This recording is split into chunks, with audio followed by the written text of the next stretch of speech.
It's the last day of 2020, and it's time for that big question. How are you ending a year like 2020? How can you end a year like 2020? How can you even describe a year like 2020? Those are questions that are really important questions, but very difficult to answer. 2020 in my life personally, and I think a lot of people can relate to this word death in 2020. Generally, there are a lot of things that we thought we could never live without. People had routines that they were used to. People had things that they were accustomed to that they had to let go because pandemic happened, 2020 happened, but those things had to die. But in that process, new relationship was fun, new habit was fun, new process was fun. Things that you never thought you could do, you started to learn how to do it. That was what 2020 was about. The year of death. We had to kill a lot of things in our life. A lot of things had to die. A lot of things that we never thought we could live without. A lot of things that we knew was not healthy for our life, that wasn't good for our life. But because we were so accustomed to it, the society have defined it as norm. We were so entangled in our own ideology of what norm is. 2020 had to kill it for us.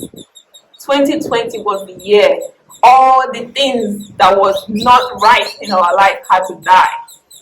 They had to. God had to, in some ways, just take them away.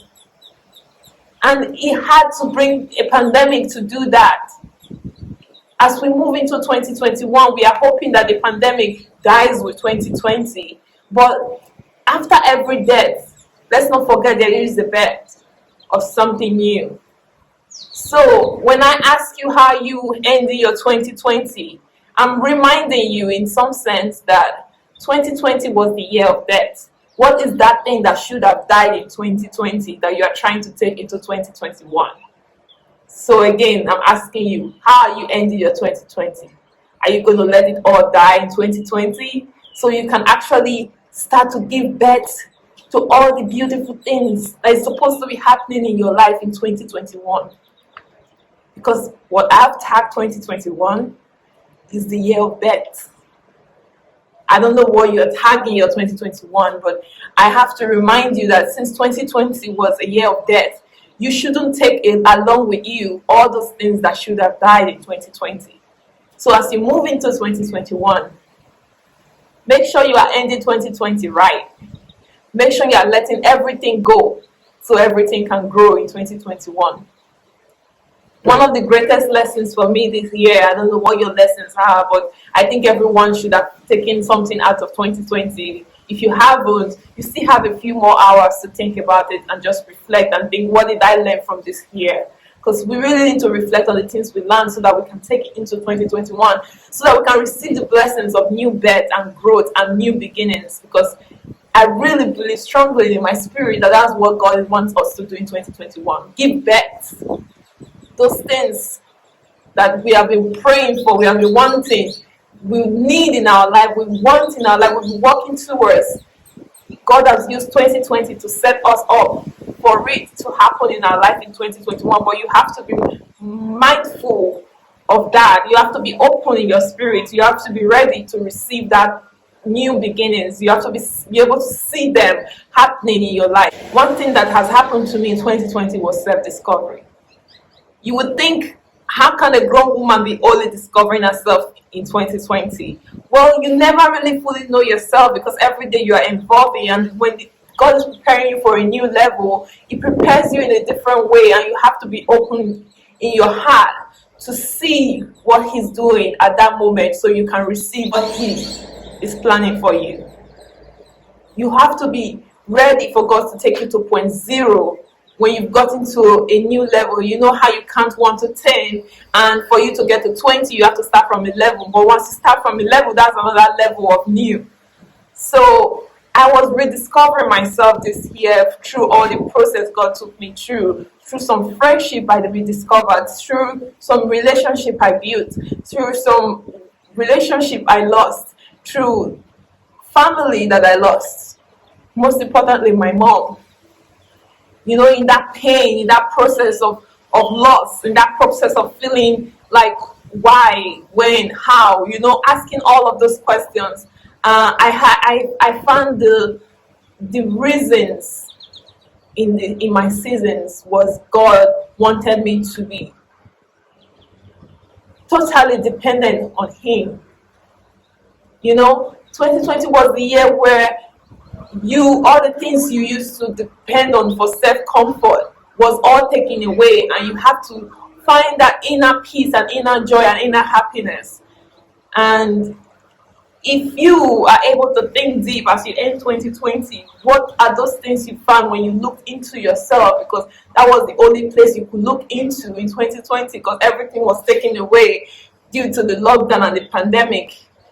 Those things you found is what God is going to need to use to give birth to that new glory in your life in 2021.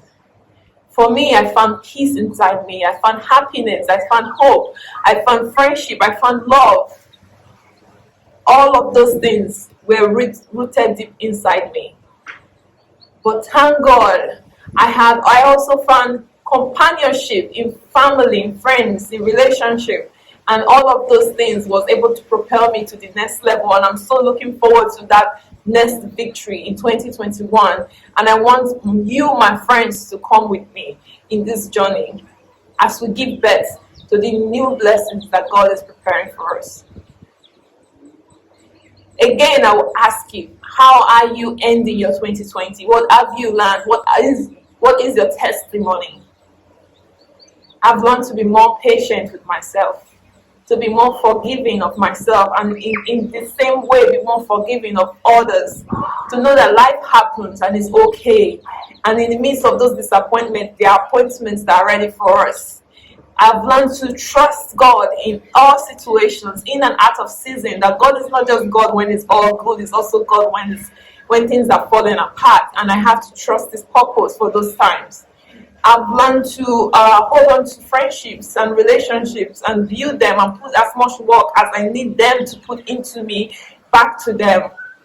I've learned to trust God's timing over mine. I've learned to be more confident in the gifts that God has blessed me with, and not to question, why am I so great? Because greatness is from God. And you should never be afraid to shine bright, because He has put it in you. And I know there's so many greatness in you as you watch this video right now, that God is going to remind you as you end 2020 that if you survive 2020, 2021 is going to be much, much greater. And He wants you to look into those things. He wants you to look into those things that He has reminded you that you have in 2020, so that in 2021 He can use those things, those qualities that He has identified in 2020 to bless you and propel you in 2021. So Happy New Year, my friends. As you've reminded yourself the best way to end 2020, then I can actually wish you a Happy New Year, because it's really going to be a Happy New Year. It's going to be a year of newness, a year of rebirth, a year of growth, a year of prosperity, a year of love, a year of celebration, a year of giving, a year of trusting, and a year of happiness. I love you all, my Give Patrick family. Thank you for your support. Thank you for your encouragement. Your one click, your one share, your one likes have gotten me this far. And it's only the beginning. We are going to change the world one video at a time. That is the goal. I hope this video reminded you of something about 2020 and something even bigger that is about to happen in 2021. Enjoy the crossover celebration with your family. I'll see you again in 2021. Bye.